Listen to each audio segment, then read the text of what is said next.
Imagine this with me. It's just after midnight in the North Atlantic.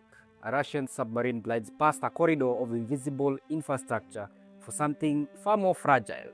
That material is thinner than your hair, carries 99 of the global internet traffic, and somewhere on land, your bank transfer freezes, a military command lag appears, and a news feed stops updating for a few seconds too long. And the big question begins to form. What if the internet doesn't go down all at once, but piece by piece? Officially, most governments say that these cable incidents are quote-unquote accidents or under investigation. But intelligence agencies like the likes of MI6 and NATO are now tracking something different. In 2025 to this year, 2026, NATO countries began reporting a pattern of repeated cable disruptions in the Baltic Sea region, with at least 11 documented incidents of damage or suspicious failure over 15 months. In April 2026, the United Kingdom even claimed that it tracked and deterred Russian submarines surveying undersea cables for a month. Finnish authorities alone have investigated multiple cases where ships were found with anchors deployed near damaged seabed cables, including the December 2025 event, including a vessel that was traveling from St. Petersburg to Israel. So why are these vessels appearing in that specific geography? Let's imagine the internet for now, not as the cloud that we are used to, but as a nervous system. This nervous system stretches across the ocean floor. Now, the undersea cables are as thick as your garden hose that is wrapped in steel armor and buried or laid across thousands of kilometers of seabed, and they connect continents like veins and arteries from Europe to America, Asia to Africa. The entire global economy is stitched together underwater. Now here's the kicker.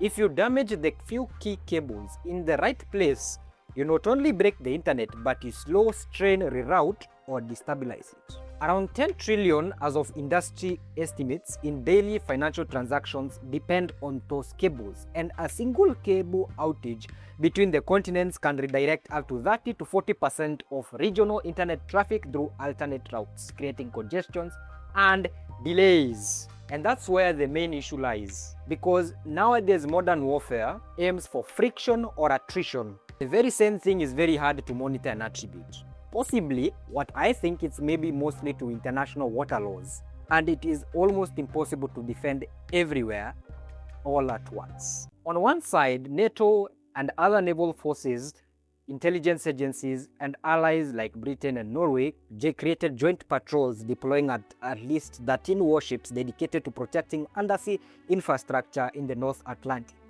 The United Kingdom increased naval activity around Russian vessels by roughly 30% over 2 years, according to defense reporting in 2026. Now, they see the ocean as a battlefield they never fully control. Thus, they track suspicious submarines, they deploy patrol aircraft, they shadow Russian vessels for 2 weeks at a time. In recent reports, British forces followed 3 Russian submarines near critical undersea infrastructure for over a month, believing that if we can see them, we can deter them. But on the other side, the Western intelligence sources link Russian activity to a deep sea research arm often referred to as GUGI, or the main directorate for deep sea research. Russia's deep sea operations units often linked to espionage and infrastructure mapping. Now, according to NATO, they decipher that these vessels are capable of mapping seabed infrastructure by deploying mini-submarines and conducting seabed surveillance operations or missions. While the contradiction is that neither side fully admits the escalation, but both are behaving like it has already begun. Between 2023 and 2025, reports from NATO recorded at least 11 damaged undersea cables in the Baltic region over 15 months. Multiple simultaneous incidents across Finland, Estonia, Sweden, and Lithuania, where there were repeated cases of ships detained with suspicious anchor activity near cable zones. There was one documented case involving a Finnish seizure of a vessel after a cable between Finland and Estonia was disrupted, with investigators finding out that the anchor was lowered at the seabed across the breaking point. Officials warned that sabotage against cables might rise due to geopolitical tensions involving Russia and China. Even when nothing fully breaks, we can see that insurance premiums for the same routes involving those seabeds are quickly rising. there is increased maritime surveillance, and governments treat seabed infrastructure like it's their own territory. NATO and company treats the Baltic Sea as a critical infrastructure defense zone. And furthermore, there are more joint operations by fleets coordinated by the United Kingdom and Norway. European Union states have begun coordinating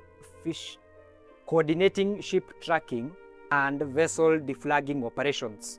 And intelligence assessments now estimate that the large portion of undersea infrastructure threats come from state-linked or shadow commercial vessels. The implication is structural, that globalization was built on the assumption that infrastructure was now invisible and safe, but it is now visible and contested.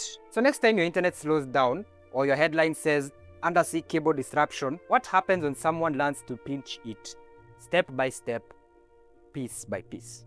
This is Ryan Jaro. Thank you for very much watching the video. Like and subscribe, and see you then. See you soon.